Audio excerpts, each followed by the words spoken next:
Fala aí, galerinha, aqui é o professor Quirino, tá? E vamos dar início à nossa matéria de História. Essa é a nossa quarta aula, isso! Mas antes eu queria que você aí do outro lado viajasse comigo. Já pensou você que está aí do outro lado, pegar um barco desse pequenininho, desse que tem na praia aí, de pescadores, e tentar atravessar o Oceano Atlântico? É justamente essa aventura que eu quero que você viaje aqui comigo nessa aula chamada Expansão Marítima. Vamos tentar imaginar de que maneira os europeus atravessaram o grande mar tenebroso na ânsia de chegar no novo mundo, ou seja, nas terras, vamos falar da terra do Brasil, né? Acompanhando a última aula, meu aluno, você vai lembrar comigo que eu disse para vocês que Portugal e Espanha foram os primeiros a se lançar ao mar. O primeiro a enfrentar o mar tenebroso, que a Igreja Católica tanto falava. Disse para vocês na última aula que a Igreja, com medo de perder o status, acaba criticando quem assim enfrentasse o grande mar tenebroso. Naquele caso, a burguesia. Mas nós vimos então que Portugal acabou se lançando, pegando pequenas ilhas, Açores, Madeira, Cabo Verde, Bojador, e vai atravessando o que ela mesma chamou de Cabo das Tormentas, que ficava ali, obviamente, na costa africana. Descobriu algumas gaivotas voando, ficou imaginando que pudesse ter terras além, do que ela avistava. Aí eu disse para vocês que, obviamente, eles chegam às Índias, vão ter um lucro estupendo, Só que logo a Espanha se centraliza, meu aluno. E nessa centralização espanhola é que está o grande problema. Nós vimos que Portugal e Espanha, então, vão juntos praticamente se lançar um mar. É claro que Espanha 100 anos depois, mas o que é 100 anos para a história? Não é nada. O que acontece é que os dois chegaram no continente novo, que deram o nome de América. Tá, mas isso vai despertar alguma cobiça de vários países. Porque a Igreja Católica, que acompanhou com toda certeza essas grandes navegações, vai dizer para Portugal, logo no início, que todas as terras que ela conquistasse seria dela, desde que Portugal levasse a fé católica à frente. Só que 100 anos depois a Espanha se centraliza, navega, Cristóvão Colombo, lembra disso? E aí é claro que as duas vão brigar. Mas antes mesmo das duas brigarem, claro que algumas nações vão questionar, mais tarde vão questionar o rei francês, o rei inglês, mas antes Portugal e Espanha vão brigar.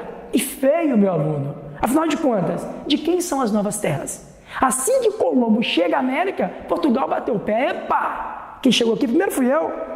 Ô, Papa, vem cá, você não falou que as terras seriam minhas? Parece que a Espanha conquistou umas terrinhas lá. São minhas, você disse isso. Mas tinham se passado 100 anos, meu aluno. Para não arrumar confusão com as duas nações, resolveram então fazer os chamados tratados de limites. Isso, aquilo que vai tentar dividir o que seria de Portugal e o que seria de Espanha. Acompanhe aqui esse mapa conosco, tá? São vários tratados. Eu vou me reportar o mais importante com vocês. Aquele que mais cobra em vestibulares, aquele que mais cobra no nosso exame nacional, que é o Tratado de Tordesilhas. Claro que antes nós tivemos Tratado de Toledo, que dividia as terras do norte e do sul entre Portugal e Espanha. Claro que Portugal não aceitou. Depois tentaram fazer a chamada Bula Intercoetera, que dividia 100 léguas a ilha de Cabo Verde para Portugal e o restante para a Espanha. Mas Portugal, aí é claro que são especulações históricas, não aceitou aquele segundo tratado. Porque teoricamente Portugal sabia que 100 léguas à frente daria a Portugal apenas água. Não vai aceitar. Mas olha só que interessante, meu aluno, é que esses tratados, eles vão ser muito um próximo do outro. O Tratado de Tordesilhas, ele foi em 1496. Teoricamente o Brasil chegou perto de 1500. Então, se Portugal aceitou o Tratado de Tordesilhas, assinado em 1496, teoricamente talvez ele já sabia da existência de terras? A gente não sabe, são especulações históricas. O que interessa é que este Tratado de Tordesilhas, que vai dividir 370 léguas a ilha de Cabo Verde, pertence a Portugal e depois a Espanha, é o tratado que nos interessa. E aí este tratado, meu aluno, vai dar a nós uma dimensão do que vai ficar para Portugal. Acompanhe aqui comigo. Quando você olha bem esse slide, você vai ver que a pontinha do Brasil fica para Portugal e o restante para a Espanha. Nasce a nossa história no litoral brasileiro. É óbvio, né, meu aluno, que vai nascer pelo litoral. Mas se você observar bem o Tratado de Tordesilhas, nós ficamos com Portugal fica com uma porção teoricamente bem menor do que a Espanha. E quando você acompanha mais ainda essa linha, você vê que somente o Brasil é português. O restante é todo espanhol, de norte a sul da América. Isso vai dar uma treta, vai dar uma confusão. Mesmo assim, eles aceitaram. E é claro que Portugal começava então as suas viagens rumo a tentar explorar o que seria conhecido depois como Brasil. Mas, meu aluno, o que nós temos que, primeiramente, nos atentar? Que assim que os portugueses aqui chegaram, você não está aqui para decorar a data, quantas naus, não. Você está aqui para entender que os portugueses chegaram no Brasil e vão se deparar com pessoas aqui, nativos, que lá atrás o Cristóvão Colombo, quando chegou à América, achando que havia chegado às Índias, deu o nome de índio. Mas nós sabemos que são os nativos. Portugal, ao chegar aqui, vai se deparar com esses homens, com essas mulheres, né? Com esse estilo de vida, que nós vamos dar o nome de índio. E esse contato? É óbvio que esse contato foi complicado, meu aluno. Ninguém vai levantar a bandeira branca e cheguei, não. Coloque, o Enem adora quando você se coloca no lugar dos personagens. Se coloque no lugar da história. Tá? É isso que eu quero que você entenda. Você tem um olhar crítico. Quando os portugueses chegarem e encontram esses índios aqui, vai haver conflito? Claro. O índio vê o português como um estranho. E vai atacar um ou outro, ponto final. Só que é claro, nós estamos falando de um Portugal que trazia consigo canhões e um índio que tinha arco e flecha. Mas esse contato vai ter que acontecer. Mais cedo ou mais tarde ele aconteceu, prova disso que nós estamos aqui. Mas tá, o que me interessa, professor? Tá, desses primeiros anos, desse primeiro contato, o que eu preciso identificar? Primeira coisa, Portugal buscava o quê? Ouro, prata, especiarias. Nós sabemos que é isso, tá? Nós sabemos bem. Mas ao chegar aqui, meu aluno, você não vai marcar bobeira e dizer aqui para mim que chegaram aqui e encontraram ouro e prata. Não, prata e ouro só no século XVIII. Mas o que vão encontrar de valor aqui? Primeira coisa, o pau-brasil. Essa árvore que já era conhecida, que se extraía um líquido vermelho, utilizado para tingir, né, os tecidos europeus, e a madeira, que dispensa comentário, né? Navegações, barcos, casas, etc. Mas o que eu quero que você entenda é que eu quero que você entenda, meu aluno, que você não está lidando com uma atividade econômica, como às vezes a gente aprendeu no ensino fundamental. Não! O pau-brasil para nós é a primeiro produto de valor. Professor, mas não é a mesma coisa que atividade econômica? Não! A primeira atividade econômica do Brasil, foque em mim, a primeira atividade econômica do Brasil vai ser a cana-de-açúcar, meu aluno. Isso aqui não é atividade econômica, é uma atividade extrativista. Ih, agora não entendi nada, professor. Calma.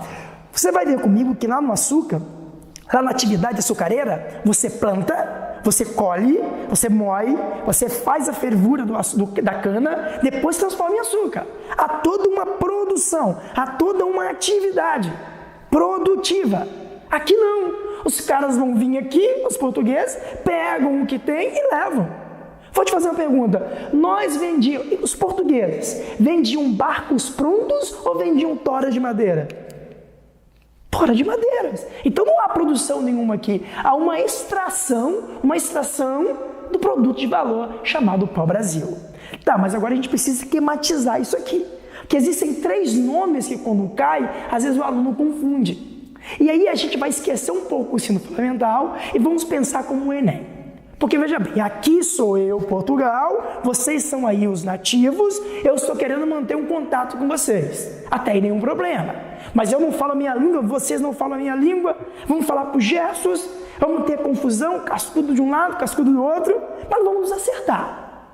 Só que eu não queria que você levasse para a sua prova que essa palavra escambo era um sistema apenas de troca.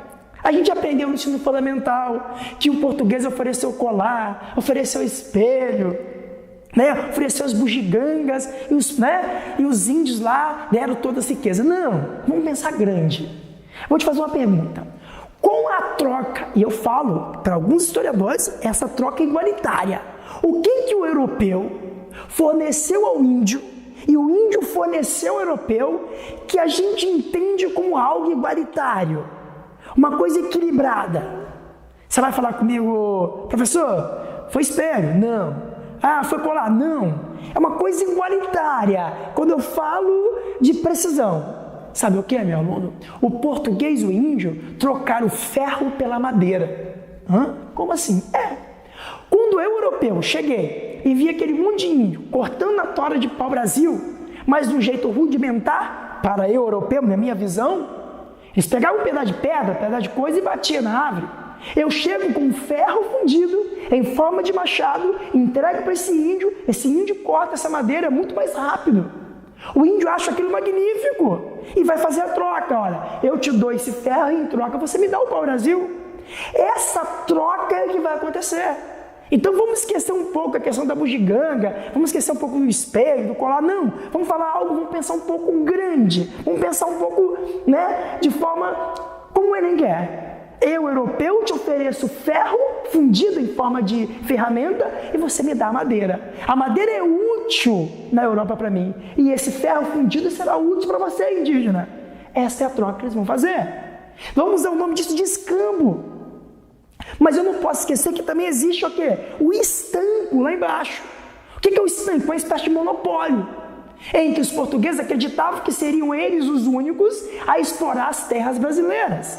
Só, meu aluno, que eu quero que você pense como o Enem. Tem como eu vigiar 24 horas a costa brasileira? Não. É óbvio que você vai levar para a sua prova que por mais que eu, europeu, achasse que seria o único a explorar, claro que não. Muitos corsários, piratas vinham aqui e faziam esse contrabando também. É preciso que você entenda isso. Isso é apenas uma teoria, a prática é totalmente diferente. E as feitorias? Nós vamos entender feitorias como fortificações. Se você está na beira-mar ou não, ou já foi à praia, você vê que à beira-mar, a alguns locais existem canhões, que depois vão surgir para quê? Para defender de piratas. Agora imagine logo um litoral sendo explorado de imediato, logo no início. Eu demarco as terras, vou colocando as toras de pau-brasil ali cortadas, esperando o navio europeu chegar. Ali vira uma fortificação, meu aluno. Ali virou aqui um local de presença de homens teoricamente armados para proteger as toras de pau-brasil e também proteger futuras invasões. Então, feitorias no nosso Enem vai lembrar fortificações. O escambo vai lembrar troca, mas de algo maior, ferro pela madeira. E a ideia do estanco é um monopólio que era só teórico. Ele não existia, com certeza, na prática. Você é inteligente e está entendendo o que eu estou falando. Mas logo para cá vieram então os primeiros exploradores. Você vai ficar decorando Duarte de Lemos? Não, você não vai ficar decorando o nome. Eu quero que você entenda que as expedições servirão para quê? Para explorar o território. Porque, meu aluno, a gente começa a estudar agora o período colonial. E na sua cabeça, do seu Enem, colonizar é igual a povoar mais explorar. Colonização é povoar mais explorar. Se colonização é povoar mais explorar, eu estou aqui para fazer isso aqui dar dinheiro. Só que eu não achei ouro, não achei prata. Eu acho aí o pau-brasil. Vou explorando. Começa a tentativa, então, de ganhar dinheiro em cima do Brasil. Só que tem um problema. Então, se você está aqui para povoar e explorar, o que nós precisamos entender, pessoal? Qual foi a primeira forma política que eles vão se organizar para defender esse mundaréu de terra? Porque por menor que seja a porção que eu te falei, assim ainda dá trabalho para Portugal. Portugal, então, tem uma ideia. Que tal dividir o território brasileiro em 15 grandes lotes, todos voltados para alto mar, para facilitar a exploração? Nascia então o que nós chamamos de capitanias hereditárias. E aí você não vai decorar nada. Capitania é dada a um capitão. Se entenda capitão como alguém de confiança, que também chamava-se de donatários, homem de confiança do rei. Hereditário, porque é passado de pai para filho. Então, essas capitanias hereditárias, para o seu Enem, ela é importantíssima. Por quê, meu aluno? Como a aula de história nunca sai fora do passado e presente juntos, a gente talvez tenha uma explicação da nossa desigualdade da distribuição de terras no Brasil. Porque eu peguei o litoral brasileiro todo, dividi em 15 lotes, entreguei a 12 homens. Imagine você, eu pego o litoral brasileiro todo, divido em 15 lotes e entrego a 12 homens. Nascia aí as capitanias hereditárias. Claro que esse sistema não vai dar muito certo, nós vamos ver que ele vai fracassar. Mas essa tentativa, que no início tinha dado certo, nos explica por que hoje poucos têm muitas terras e muitos não têm quase terra nenhuma. O Enem, inclusive, já cobrou essa ideia sua. Eu preciso que você entenda isso. Eu peguei 12 homens, meu aluno, e dei, que dividi para 15 lotes, lá com 15 lotes. Claro que isso daria errado. Com certeza daria errado. Só que essas capitanias hereditárias, elas não darão certo por N fatores. E você não vai decorar, você vai viajar aqui comigo. Olha onde está o Brasil, olha onde está Portugal. Eu estou falando do momento em que viagens de barcos demoravam 2 meses, 3 meses. Então, qualquer confusão que existisse na colônia, eu teria que pegar um navio, viajar 3 meses para resolver o problema. Então, você já entende que a distância é o primeiro grande problema. Por que a capitania deu errado? Vamos numerar outro aqui, sem decorar. Presença de nativos, os índios. Ataques indígenas. Por que não? Nem todos os índios ainda estão o quê? Familiarizados com os portugueses. Vão atacar? Vão atacar? Claro que vão. Por que também não falar do abandono? Nem todo mundo vê, nem todos que ganharam terra vieram. Então teve donatário que abandonou. Não tinha recurso, meu aluno. Portugal chega, ó, isso aqui é seu, toma conta, daqui a um mês eu quero lucro. Então é óbvio que esse sistema não daria muito certo. As tentativas de evitar o fracasso caem em prova? Cai, senão não falaria com você. E uma das tentativas, aqui você tem a imagem de como seria a capitania, a divisão direitinho aí, Claro que a gente pode lembrar muito bem alguns estados de hoje, mas muita coisa mudou ao longo desse tempo todo, Mas a tentativa de evitar que a capitania desse errado, assim que apresentou os primeiros, apresentaram os primeiros problemas, nós vamos aqui imaginar a ideia do governo geral. Só que antes mesmo do governo geral, eu tenho uma divisão menor, chamada câmaras municipais. Então, anota aí, eu tenho de um lado o governo geral, de outro lado a Câmara Municipal. Essas duas ideias, elas surgiram para evitar que a capitania fracassasse. Vamos lá sem decorar. Se um dos problemas principais é a distância, eu vou tentar fazer com que vou voltar aqui, porque em cada capitania existisse uma Câmara Municipal. Então vamos supor que eu estivesse aqui no Espírito Santo, capitania do Espírito Santo. Qualquer treta, confusão que tivesse, eu resolveria na Câmara Municipal. Mas se não desse certo, eu ia para uma instância maior, que era o governo geral. Que por coincidência ou não, meu aluno vai ficar em que lugar? Lá em Salvador. Que porventura, seria depois a nossa primeira capital. Então, estou no Espírito Santo. Vou para a Câmara tentar resolver. Se essa Câmara não deu certo, eu vou a Salvador, eu vou para o governo geral. Se não deu certo, aí sim eu pego o meu barco, viajo 3 meses e vou a Portugal. Essas foram as tímidas tentativas de evitar o fracasso. Mas como eu disse para vocês, o fracasso acabou sendo inevitável. Então, meu aluno, aqui está só um esquema, só que você vai levar na sua prova que o governo geral é uma centralização mais próxima da metrópole dentro da colônia e que as câmaras municipais vão fazer também esse papel dentro das próprias capitanias. Então, meu aluno, tem uns nomes aqui, não é para você decorar, é apenas para você saber que eles existiram. Tomé de Souza, Duarte da Costa, Mendes Sá. O Enem vai te dar esses nomes, você pode ficar tranquilo, mas eu preciso que você entenda que os governadores gerais, eles existiram. E que as câmaras municipais, elas tinham, obviamente, uma função muito mais próxima do colônio. Se a gente voltar aqui um pouquinho, só para destacar algumas, atribuições, dessas câmaras municipais. Regulamentar a construção dos vilarejos, fixação de penas para quem faltasse às procissões, isso aí a Câmara Municipal vai tomar conta, Controle de pessoas, de pesos e medidas, e também prisão dos acusados de perturbar a ordem. Então, ela tinha uma função de ordem, obviamente, dentro de cada capitania hereditária. Mas nós tínhamos, então, o governo geral, que estava lá como instância maior. Mas o que eu preciso, então, que você entenda para a gente partir para as questões? Que os primeiros anos foram conturbados, o contato com os indígenas não foi fácil, com certeza, vão se dar aos poucos esses contatos, e o interessante é que, quando aqui chegaram, eles encontram a árvore chamada pau-brasil, já conhecido por eles, e a gente passa, então, a ter o nosso primeiro produto de valor. Não vai me confundir com a primeira atividade econômica, com Como eu já te disse, a gente vai explicar lá na frente, a primeira atividade econômica foi a cana-de-açúcar. E é claro que esse contato ele vai se dando, ele vai aumentando, e nós tivemos então a primeira forma política, que o Enem gosta de cobrar, que foram as capitanias hereditárias. Dividir o litoral brasileiro, né, em 15 lotes e entregar 12 homens chamados de donatários, capitanias hereditárias. Vimos o fracasso, ou os fracassos, e eu vou destacar como um dos fatores, não vou dizer mais importante, mas o que teve um peso aí foi a questão da distância até a metrópole. E essa distância, ela tentou ser diminuída com a criação do governo geral e das câmaras municipais.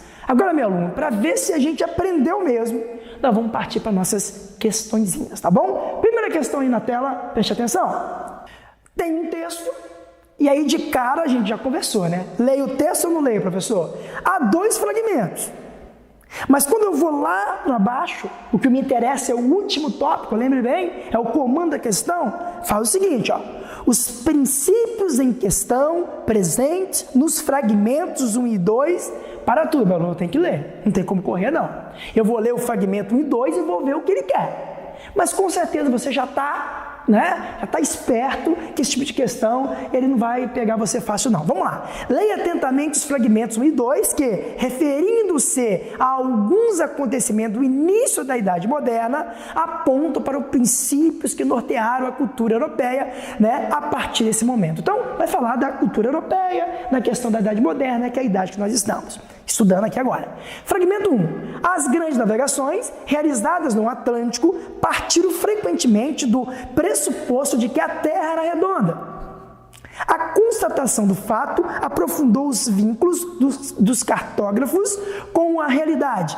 Cada vez mais a geografia aproximava-se de uma representação matemática, desqualificando as outras formas de se conceber o universo. A matemática e a geometria desenvolviam o pensamento racional, criando especialistas cada vez mais aptos a descrever e medir todo o globo. Primeiro texto tranquilo, ele está priorizando a matemática, a física, a questão da razão. O mundo já não é mais como a igreja falava, é o que o texto está dizendo. Começou a questionar as ideias que até então não tinha comprovação científica. O texto 2, os protestantes, né? O protestante se sabe eleito de Deus, ao contrário do católico. Ele é liberado da angústia, da morte e do juízo. Porém, ao acolher a palavra e aceitar as suas exigências, deve demonstrar que Deus o elegeu.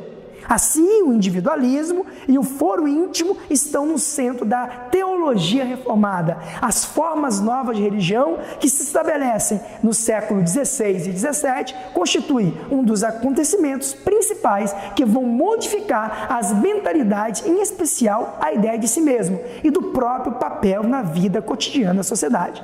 Ah, professor, está falando da reforma protestante. Calma, você já vai ver comigo que a reforma protestante foi apenas um questionamento àquilo que a Igreja Católica falava. O que me interessa é que tem um texto racional, né, munido na questão da ciência, e um texto baseado na questão religiosa, um pouco religiosa.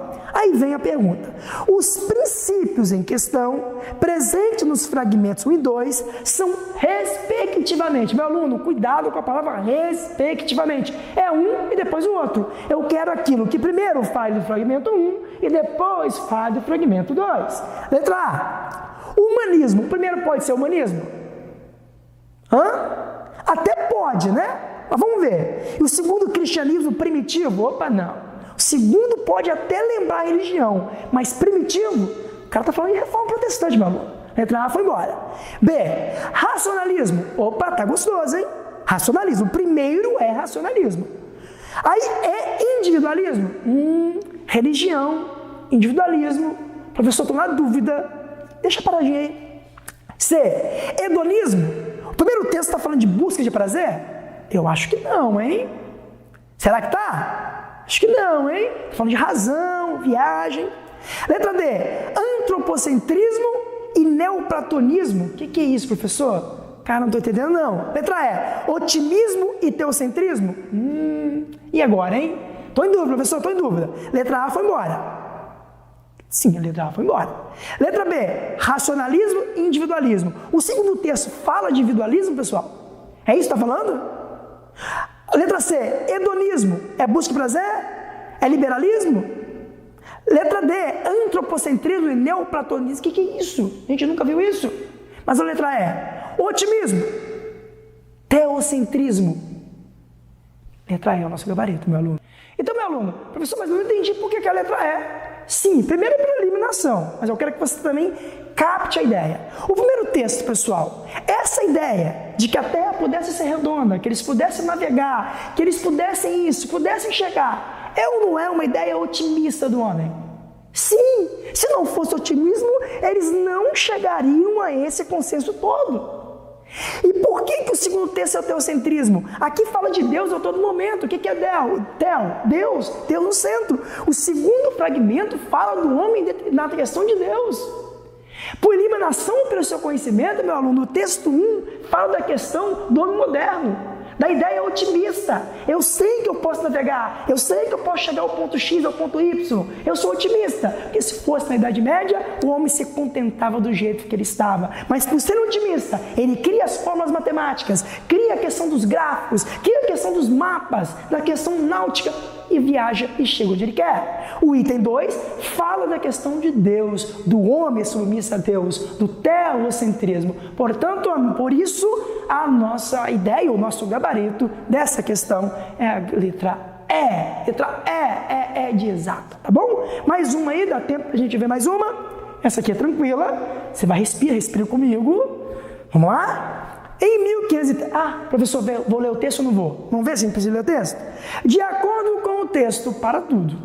Tudo que você viu aqui comigo, talvez não vai te ajudar. Professor, como assim?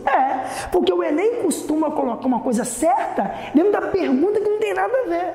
Aí o aluno despreparado, a letra A está certa, eu vou marcar. Mas será que está de acordo com o que foi te perguntado, meu aluno? Ele manda ler o texto, tá? Então vai ser de acordo com o texto. Em 1530, um dos principais motivos que levou o rei Dom João III a enviar a expedição comandada por Martim Afonso de Souza foi justamente a repressão aos traficantes franceses de pau-brasil. Opa, olha só, hein? Cadê a questão do estanco, né? Que haviam tomado e se instalado em uma feitoria portuguesa localizada na ilha de Itamaracá. Em 1548, outra vez a ameaça francesa, que se estendeu então ao Rio de Janeiro, ameaçando a própria sobrevivência da capitania de São Vicente. Serviu como estímulo para Dom João estabelecer um governo geral no Brasil. No próximo vídeo, na próxima aula, vamos ver as capitanias que prosperaram. Mas isso aqui não vai, fazer com que a gente erre essa questão não, tá? Você vai ver agora. De acordo com o texto, a colonização da América Portuguesa, meu aluno, de acordo com o texto. Então, existiu lá pessoas tentando invadir, foi preciso então mandar homens que evitassem tais invasões. Invasões de franceses, ingleses, europeus. É Portugal querendo se cercar, querendo proteger o que era dele. É isso que o texto nos fala. Então, vamos lá. De acordo com o texto, a colonização da América Portuguesa, letra A. Ocorreu graças à preocupação da coroa portuguesa em desenvolver o território. Meu aluno, para comigo. Colônia não tem a ver com desenvolvimento. Apareceu a palavra colônia, você vai lembrar de exploração. Você vai lembrar de povoar, explorar. Então, se eu estou olhando para o Brasil, não tem desenvolvimento, já era. Você não me marcaria a letra A, pelo amor de Deus. B. Efetivou-se em razão dos constantes ataques de holandeses contra a terra recém-descoberta. Meu aluno, pode ser até verdade, mas de acordo com o texto não fala de Holanda. Falou de Holanda? Hein? Ele fala de Holanda, pessoal? Sim ou não? O que você acha? Está aqui, comandada a repressão de traficantes franceses. Embora a letra B realmente tenha acontecido, mas não me dá como gabarito. É aquilo que eu te falei. Às vezes a coisa está certa, mas se torna errada no contexto da questão. C. Retratou a preocupação da coroa com um contrabandista e com o ataque de outros países à costa do território. Opa, ele especificou? Não, mas ele está generalizando, não está, Muita gente vem aqui, então para evitar que essas pessoas venham saquear o meu pau-brasil, eu estou aumentando a segurança. Parece ser a letra C, o gabarito. Vamos ver as demais? D. Foi uma decisão ancorada na expectativa de procurar e encontrar ouro. Tem nada a ver, o texto não fala de ouro. E. Representou os interesses da elite açucareira. Não fala de açúcar, meu aluno. A única coisa que tem a ver com a interpretação do texto é a letra C. De novo, a única coisa que tem a ver com a interpretação do nosso texto é a letra C. Há uma preocupação, tem gente chegando aqui, atacando o pau-brasil. Para evitar isso, eu fortaleço as minhas fortificações, envio homens para evitar tais ataques. Beleza? Letra C é o nosso gabarito. Vamos lá, pessoal, então, nossa última questão dessa nossa aula de hoje, beleza? Essa questão aqui é tranquila. Mas aí, tá vendo o texto, eu preciso ler, não preciso ler, vamos ver. Conforme o trecho, o mapa apresentado, as capitanias hereditárias... Professor, você bugou, cadê o mapa? Não, foi de propósito. Eu quero te provar que isso aqui não precisa do texto. Muito menos do mapa. Eu nem coloquei o mapa para não confundir sua cabeça. Mas você já sabe, capitanias hereditárias foi a divisão do Brasil em... Isso, quero ouvir. 15 lotes, entregue a 12 homens, blá, blá, blá, blá, blá, blá, blá, blá. Você tem isso na sua cabeça? Então, olha a pergunta, conforme o trecho do mapa que eu não quero ver, as capitanias hereditárias, meu aluno, foi quem que foram essas capitanias? Letra A, representava uma tentativa de centralização administrativa, o pai da coroa. Se ele dividiu as capitanias, não é centralização, é, meu aluno? Será que é centralização, meu aluno? Não, senão ele teria colocado uma coisa só, mas ele descentraliza. Descentraliza para governar. Não, não é a letra A. As capitanias mostravam a disposição altruísta dos nobres portugueses em ajudar o rei a colonizar. Nossa, ajudar. Uma que quem deu a ideia foi o rei de Portugal. Não partiu da nobreza. Já começa aí, então a letra B está errada. C. Foi uma forma de assegurar que os espanhóis, para tudo, as capitanias foram portuguesas. O que tem a ver a Espanha no meio? Eu nem continuo. É isso que você vai fazer na sua prova. É olhar, descartar e marcar o X e ir embora. Tá bom, meu aluno? Vem cá. Cara, não esquecer de passar pro gabarito, né? Letra D. Sinalizaram a posse da coroa em uma estrutura descentralizada para garantir a proteção da colônia. Opa, essa tá boa, hein? Essa tá legal. Vamos ver a letra E só por descargo de consciência? Estavam restritas pela coroa a explorar economicamente apenas. Meu aluno, em história não existe apenas. Restrito também não. Todas as frases que expressam palavras que expressam exagero não tem nada a ver. Claro, o gabarito é a letra D. Vamos ver, ó. Sinalizaram a posse da coroa em uma estrutura descentralizada. Vou dividir o território, eu vou descentralizar. Claro, na tentativa de quê, meu aluno? De proteger a colônia. Logo, nosso gabarito, letra D. A gente fica por aqui, até a nossa próxima aula. Valeu, meu aluno!